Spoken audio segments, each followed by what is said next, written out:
যেমন ধরেন আপনার একটা মন্ত্রণালয়ের দায়িত্ব দেওয়া হয়েছে যে আপনি মন্ত্রণালয় এই এই কাগজপাতি দেখবেন, ছেড়ে দিবেন। আপনি করলেন কি? আপনার কাজ হচ্ছে সিগনেচার দিয়ে ছেড়ে দেওয়া। আপনি করলেন কি? এই কাগজ আটকে রাখলেন।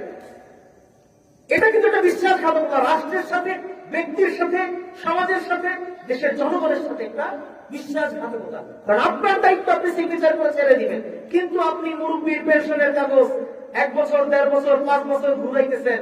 প্রতি মাসে মাসে তার এই কাগজ এক টেবিল থেকে আরেক টেবিলে যায়, 500 টাকা, 1000 টাকা, লাখ টাকা খাইতেছেন মাত্র কয়েক টাকা পেনশনের জন্য। আমাদের অনেক মুরব্বী আছে সরকারি চাকরি করে, পেনশন পাইতে পাইতে ওনার জীবন শেষ। ওই পেনশনের পয়সা ওনার আর খাওয়া হয় না, ওনার পয়সা খায় ওনার পোলাপান, ওনার পয়সা খায় ওনার পোলাপান। এই জন্য আমাদের কি করতে হবে? মানুষের সাথে যখন আমরা কোনো কাজের দায়িত্ব নিব মানুষের কাছ থেকে, তখন সেই কাজের দায়িত্ব আমরা বুঝে নিই এবং বুঝায় দিই। এটা হচ্ছে মুমিনের গুণ। আর মুনাফিকের গুণ হচ্ছে সে বাটপারি করবে। মুনাফিকের গুণ কি?